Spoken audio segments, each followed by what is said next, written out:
while Joe sets up the machine out there, I want to give you guys an update as to what's going on over here, because my vlogs are also going to be documentation as to everything that's happening. So you guys remember that I went to the management on October 19th to tell them about the smell next door, and the girl said she would call and make an appointment, and you all know what happened behind the scene. But of course, this is the front part of the story. When I went back on November 2nd, she said that she called code enforcement and that code enforcement was taking care of it. Well, I've had no reason to bother with anyone because the smell is long gone, the people are long gone, and you guys know that the neighbors on the other side are the ones that are in there with their cars. They do mechanic work, so they park the customers' cars inside the building. If not, they're going to get towed. So I haven't said a word to anybody, okay? So out of the blue, on the 17th, which was Tuesday, I get a call from Araceli. At first, she was very businesslike and professional, and she called and let me know that the people that were going to rent the unit are not going to move in. And I didn't argue with her. I didn't say, oh, they already moved in and they moved out. Who cares? If I get into that with her, I already know what she's like, so I just keep my mouth shut. I was like, well, thank you for letting me know. The woman proceeds to lecture me and chastises me and tell me that anybody that she puts in the unit in the future, if I have issues with them, I need to bring the issues to her and not to go to them. And I'm like, I absolutely did not go to them. I went to you. I never once went to that door and knocked. I told you guys I was afraid I was going to get shot, because I know with a dark tint like that, that's crazy. And so she says, I don't want to hear anything that you have to say. Well, that's when she got me mad. And I raised my voice at her. And I'm like, listen to me. You know fully well that I didn't go to those people. And she says, there's a lawsuit pending, and you're named in the lawsuit as the main aggressor towards those people because you harassed them. And they claim that we harassed them, management harassed them, and blah, blah, blah, blah, blah. And I'm like, well, any lawsuit that can come, bring it on. Because honestly, there's an answer for a lawsuit. As long as you have the truth, you're good. You know fully well I didn't go to those people. I went to you. I went to you, and as far as I know, you took care of it because you called code enforcement and the people were gone and the smell was gone. What did I need to bother with those people for? And so she's like, and let me tell you guys how code works.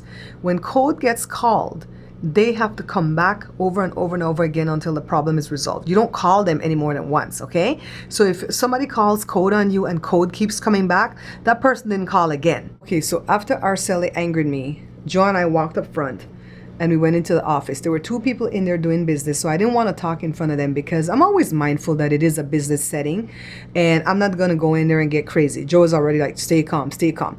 If I had gone in there as angry as I was when I left the office, I would have been in jail. So I took a deep breath, said a prayer, and I went in. And so Kojo was taking care of a man that was in a wheelchair. I think he was signing a new lease. And so Araceli took care of the person she was taking care of, and then she looked at Joe and she says, have you been helped? Like if she doesn't know who Joe is, right? So we get up to the counter and I told her, I said, I brought my husband because I want you to tell him exactly what you just told me on the phone because he was not privy to the conversation. And so she looks at him and she says, I told your wife, but she took it personal. And I told her that it's everybody in that back there around that unit. The people are naming them in the lawsuit saying that they got harassed by the neighbors, and so that's why they can't move in. And I said, Araceli, that's not what you told me on the phone. Now you guys know I already told you what she told me on the phone. So if I say that to her, then she knows I'm calling her a liar. I don't even have to say the words liar, right? I don't even have to say the word liar.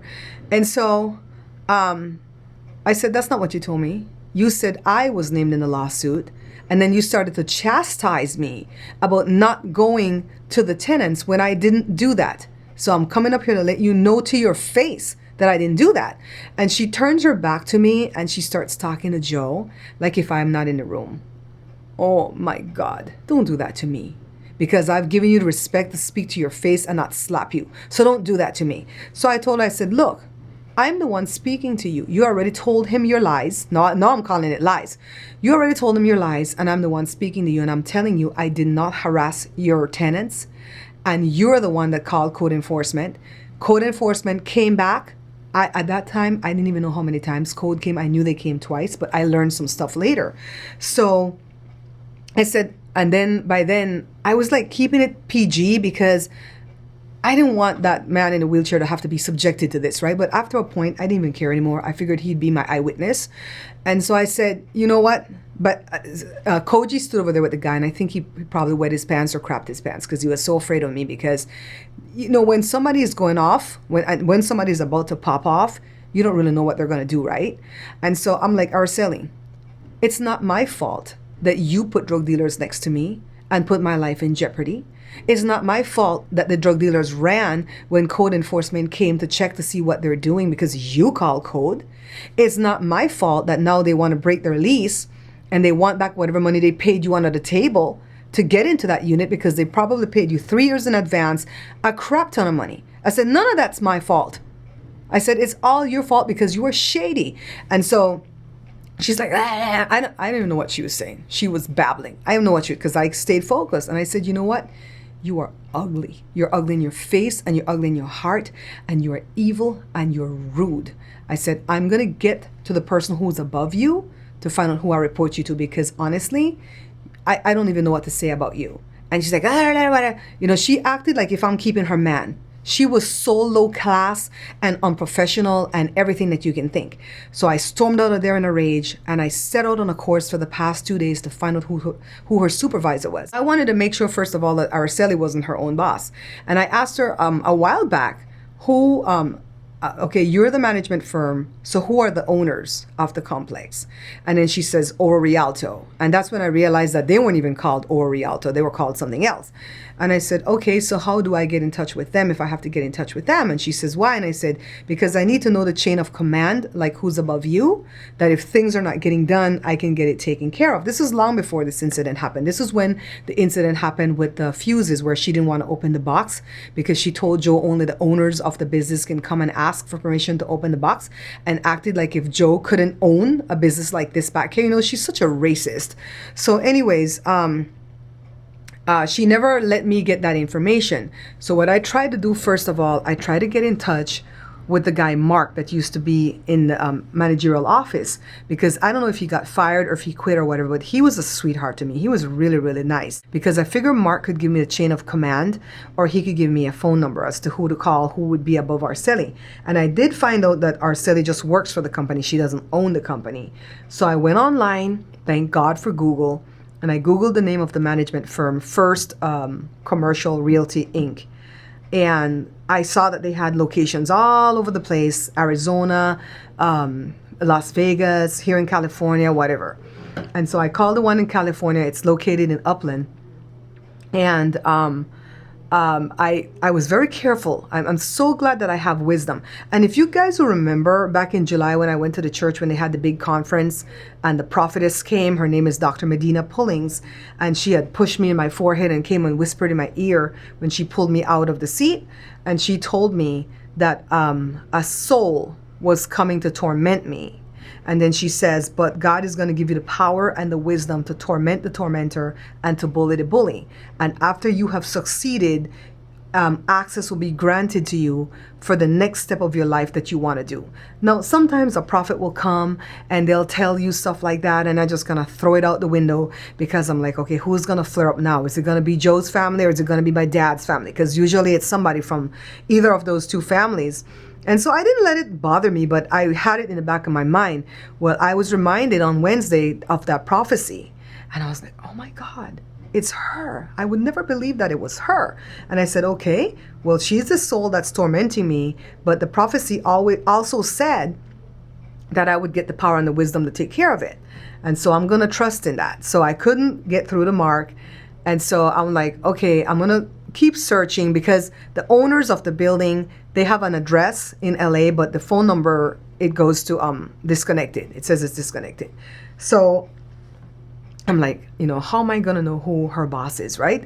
She's always there. That's the only number we have to call is right there.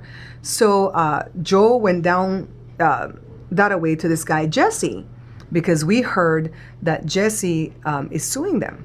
And something with the rent, and his lawyers got him 8 months free, and I don't even know what all is going on with Jesse. And so I wanted Joe to go over there and find out, you know, if Jesse can turn me on to a lawyer, because I'm like, I'm going to have to speak to an attorney. And so he couldn't get in touch with Jesse because he was in a drunken stupor or whatever. So on the way back, another guy stopped him, and he's like, what's up, Joe? What's going on? And so Joe told him that the hassle that she was doing, that she was harassing us. And so he says, well, her boss is Diane, but I only have an email on her. And the email extension matched up with what Arceli's email extension was. So I kind of figured it's in the same company. So then I know it's definitely a corporation, even if I didn't have proof from what Google told me, right? So I didn't want to write this Diane a long email about what's going on, because what if she's not even the boss? And what if she's in league with Araceli? Right about now, I don't trust any of them. Joe comes in and he goes, Babs, you know what Arceli's doing? She's going around to all the other tenants and telling them that we're the ones that harassed the neighbors and got them out. I was like, what? I said, who told you this? And he goes, Glenn, the drunkard in the building that's using the unit. And I was like, oh, wait, guys. I'm getting ahead of myself. Let me go back to the day when Arceli called. Remind me where I was with the story with Glenn, okay? So, anyways, after I left her office, I drove down to the city. And I spoke to the supervisor of the code enforcement officer that comes out to this complex. And I said, I just wanted to say thank you, because had it not been for her doing her job diligently, we could have blown up, because it was definitely a meth lab next door. And I don't know what's going on with management, but if she's in league with them or what, or if she told them to come there and she took money on the table, whatever it is, she's starting to harass me because of the job that you guys came and did. And so they took all the info and they're like, we're going to be on that building like white on rice. And I was like, okay, thank you. So when I went there, I had to speak to the lady supervisor because the lady was out in the field. When I got back to the office, the lady was actually at my front door. She left a note on my front door. And she left a note on some other people's doors too. So when I asked them what was the note about, they said that she wanted them to take the tint off the door. Remember, Araceli said the tint was fine because she put the tint up. She put the tint up because she knew she was putting her drug dealing friends in there, right? And so anyways, they want them to take the tint down and put their names on the building or on the door. Well, my name is on my building, so I'm good. And so I called the lady back and I left a message. I'm like, what can I do to help you? If you need to come in and check for any kind of code violations or whatever, I'm here. Because I'm not going to assume that she was here because of next door neighbors, right? She called me back in the evening when I was at the gym. This was Tuesday evening. And she was like, oh, Barbara, I didn't have to come check on anything pertaining to code. You guys are all up to speed with everything in our office. I wanted to get in your building to see if the smell was still there. And I said, so you're the one that came at them? And then she's all like, yes. And she says, I came yesterday because Arceli called me to tow a car, because that's what she calls me for every day. Come tow this car, tow that car. And she says, by the way, when you're here, would you check in that unit because the neighbors are still complaining that the smell is there? And I was like, why would she do that? I said, nobody complained, I'm sure, because I would be the only one to complain, and the people who have access into the building would be the other ones to complain. And she goes, oh yeah, I know that they have the keys because they gave me the keys to get in last week. So I finally got in and all I saw in there were cars. But like you said, they ran. I'm like, what would she provoke me? I couldn't understand why this woman would provoke me, except for the fact that she got cocky. And she's thinking to herself, I'm sorry guys, the compressor came on. She got cocky and she's thinking to herself, she's going to call and provoke me because she's pissed off that the people had to run, because she's out money now, right? And so I'm like, oh my God. And I said, thank you for coming. When my husband came down on that Wednesday, I saw that you came Thursday. And she says, no, let me tell you what was going on. Rialto PD came to me. And they told me to come out because they've had reports. And he said not one report, but several reports of the drug dealing going on over there. And that's our job. We have to come out. We brought them with us. We came that Wednesday. We came the Thursday. That's when we saw them. We came the Friday. That's when they ran. And we came back the following Monday. I did not see them any other days except for the Thursday. And I said, they moved out that Friday. And she goes, we didn't even know that. When we came back again, we told Arceli we were going to batten the door down, and that's when she told us 215 has the keys. Now you tell me, guys, how does Arceli know that the people over there has the key? How do they know that the people have the key? Unless the drug dealers told her or those people told her. Those people don't have any reason to tell her, because then they're not going to get to use the space free, right? That's what I was thinking. So anyways, the lady was like, you did the right thing. If you smell anything like that again, you don't hesitate to call 911. If anybody moves in next door and you think that they don't have a license, you come and get me. Now, I'm not going to go get those people with just a license thing, unless I'm in danger. And so she says, I'm so glad that they're gone and that you're okay. And I said, me too. And then she says, Arceli keeps calling me every day asking me to pull the permits for the people to move back in. And then I told her, I don't do permits. I do code. They have to go to the office of the permit department and get that. And she goes, if they're a legit business, why are they so afraid to come pull their own permits? I said, because they're making dope. I said, and don't get me wrong, maybe it was a legal pot shop. And he goes, no, there's no legal pot shops in our city. We don't allow that here. I'm like, wow. So come back now to, where was I again? Drunken Glen. Oh, I'm so glad you guys reminded me. I'm talking to you guys like you guys are here with me because I really feel like you are, guys. So anyways, Drunken Glen comes to Joe when he's unloading the truck and tells him that Araceli is spreading a rumor that we're the rats that harassed the neighbors so that they left. Now, of course, Glenn has a dog in the fight. He didn't want the neighbors to leave because he buys drugs from them. So anyways, Joe was like, really? So Joe came in and told me, I said, you know what, God? I was going to let Araceli slide and I was just going to come back and pay my rent every month, keep my head down and be out of here. But she asked for it. So I got on the internet and I found the number to the First Realty the corporate headquarters in Upland. And I called and I was so wise. Thank you, God, for wisdom. Thank you. God says he'll give wisdom to the one that asks for it, because I did ask for wisdom first. So I called the number. Man, why Joe doesn't turn off that compressor? Hold on, so let me let the compressor go off, okay? Because the story gets juicy. All right, so let me hurry up with the story while the compressor's off, because it's going to come back on in a little while. Whenever it builds up enough air, it goes off. And then when Joe uses up the air by printing a few things, then it comes back on. So anyways, I called the office and I was so wise, I did not give them too much information. I told them that my name was Marie and that I wanted to find out if they were a management firm. Yes, they were. And did they manage this complex? And they said, yes, they did. And I said, would you be able to connect me with whomever Araceli's supervisor would be, who is above her, who's her boss? And then she goes, I'm not sure who that would be. So let me go ahead and check. And then I'll be right back, okay? You know what she did? She circled the call around and transferred it over here to Araceli's office. So Araceli answered the phone. She goes, this is Araceli, can I help you? I'm like, this wench. So I hung up the phone. And I called back and I had Joe speak this time. And I told him to ask for Diane. Remember, the guy back there gave us Diane's email. Diane came on the phone and I took the phone and I'm like, are you Araceli's boss? Because I didn't have to ask her anymore. Did they manage this complex? I already knew that, right? And then she says, no, as a matter of fact, I'm not, but her boss is Irma, whatever. I'm like, oh, really? I said, how would I be able to reach her? Do you have a phone number or an extension that I can reach her on? And then she says, she's right here in the office. Let me go ahead and transfer your call. And I'm like, okay, thank you so much. And so she transfers the call and you wait there for a few minutes and then it hangs up. Now, I don't know. I'm not going to accuse her, that she hung it up because I don't know that she did. It could have just hung up because you know how those transferring things work and whatever. So after the phone call hung up, I called back again and the same Kim answered, the operator girl answered the phone. So this time I'm not going to tell her I'm Marie again. I already said that the first time I gave her my name. I'm Barbara. And where are you calling from? And I tell her what complex I'm in or whatever. And I said, I just want to talk to Irma. I said, as a matter of fact, I was being transferred over to her just now, but the call disconnected. And then she goes, oh, okay, hold on. So Irma comes on. She was very professional. She listened to me. I did not get off the beaten path. I did not tell her that I know for a fact that she's letting people use another set of unit down the way, to store their cars.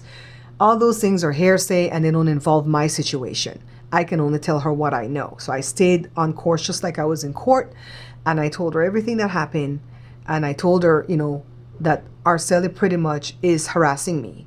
And I said she didn't want to tell me who her supervisor was. She made us feel like if she owned the whole business.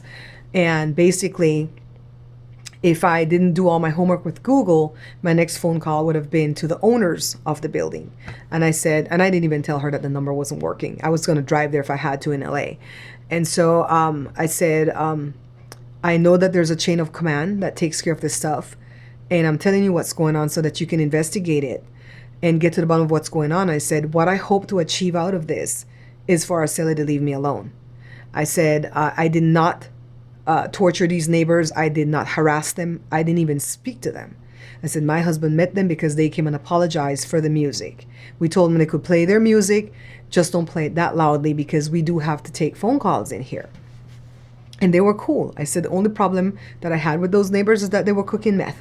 I'm sorry, but I can't stay next to a meth lab. And I told her, I told her everything that you guys know, and she listened the whole step of the way. There were a few times she was never argumentative. That's Arceli's problem, is you can never tell her something and she listens, takes it in, and then investigates it. She's always argumentative. She was never argumentative. I still don't know that I can trust her. You know, my gut tells me that I could probably trust her, that she's just in this business to work and wants to keep her job, that she's not on the payroll with Arceli, because I think the girl Kim that answers the phone is on the payroll with Arceli. And I think Arceli's on the payroll for all these drug dealers that are back here. And basically the girl says, I've heard your side, I'm going to listen to her side, and I'm going to do my own investigation. And I really appreciated that, because if she had told me, thank you so much for the information, I'll take care of Arceli, I wouldn't have believed her, because then that's not business-like. I told her, I said, she asked me for a contact number. She wanted to reach me. I'm not afraid of Arceli. She's not going to come in my building ever, especially when I'm not here, because she's never going to come and make a false accusation against my husband, because I feel that spirit from her, that she would totally make a false accusation saying he touched me, he battered me, he raped me, or whatever, and they'll believe her over Joe. And Joe is never going to go pay the rent by himself in the front office, because she's not going to get an opportunity to ever accuse him. I'm not going to go pay the rent by myself, because she's not going to get an opportunity to accuse me. And I told the girl that I picked up that spirit from her, and the girl says, well, you can mail it to her at unit, whatever. I'm not doing that either, because she can always say it got there late and they start charging me late fees. She can pay me back. You know what I mean? I'm going to walk it in there every first of the month. And I'm going to take Joe with me, I'm going to take Josh with me, and we're going to take the camera with us. And because the phone camera is fine, but it takes a long time for you to find a stupid camera, and it's always facing me instead of facing out. So this camera, the minute you put that on button and you, bam, it's ready to go. It focuses and it's ready to go. This is a really super camera. And so we're not going to record when we first get in there, because, you know, it's illegal to record people without their permission. But when I get in there, I'm going to go straight to Koji. I'm going to have my check ready. I'm not going to be writing the check when I get there, which I never do. And I'm going to pay him, get my receipt, and leave. If she says A to me, B, C, D, F, G, whatever, you know, like my mom would say, I'm going to come down your throat and come through your butt. That's what I'm going to do. And I'm going to let her know. Don't address me. Don't speak to me. And if she gets all crazy, I'm going to say, Joshua, start the camera. Arceli, I'm recording you for my own protection. And that's what I'm going to do. I'm not going to mail no rent over there so she can say it's late and they start charging me $80 late fee on everything. They're crazy. We're going to walk it in there, but I'm going to take protection with me. And this is going to happen for the next, 12 months, because I'm going to pay December 1st. And after that, I only have to pay for 11 more months. November the 1st of next year is when the lease is done. Well, the lease officially is done the ending of November 30th, but that's the last time I have to pay would be November 1st, because it's due at the 1st of the month. And so basically, if I'm still in this line of work, I'm just going to move elsewhere. I'm probably going to go where Karen is, the old manager from the old landlords, because they know us, they like us. Or we're just going to close it down completely and be in a different line of work. Kind of looks like our place, but bigger, huh? Huh? That's coming. Yeah. Oh, here he is. See how big this place is, guys? Yeah, guys, so I'm over here and I'm already finding faults in there because they didn't have the door chained, the pull-up door. See, I know all the Kalosha rules. And pallets are supposed to sit like that. You're not supposed to stand them up. Right, Jose? See how big this company is that we just came out of that building and now we have to pick up in this building. We have two huge complexes over here. Joe, your phone ringing. Joe, your phone ringing. Hi, morning. Morning, Saul. Guys, I'm so glad that Joe brought me out today with him to pick up these bottles, because this is such a welcome little excursion to get out of the shop. Usually I'll stay there when he comes to pick up these bottles, but it's such a beautiful day today. It's gonna be close to 100 degrees. Can you believe that? In the middle of November, 100 degrees? And people say there's no global warming, right? Anyways, thank you guys so much for bearing patience with me on the first part of the vlog, because I think it's close to like 28 minutes long, but I didn't know how to make it any shorter. Let me move my purse. I didn't know how to make it any shorter and still cover everything that I needed to cover, you know, to let you guys know the full story of what I'm going through. This is gonna be my official documentation of what I'm going through, because if this ever comes to a lawsuit, I want to show proof of what was going on. Okay, so this is kind of like me writing down stuff, and but it's on video. Just got back, and I don't know why I'm taking paper with me. Joe dropped me off in the front, and then I have to come in here and open the back door for him to bring these boxes in. Oh, it feels so warm right here at the back door though. I love the sun.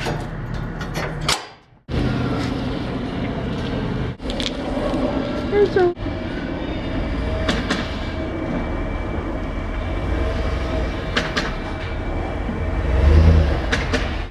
So I had to grab onto the shelf just now. I heard somebody at the door. The killer's here. Thank you so much for watching, liking, and subscribing. Please check out my other channels right here to the right of your screen, the cooking channel, the product review channel, and Joe's channel. The links are in the description box.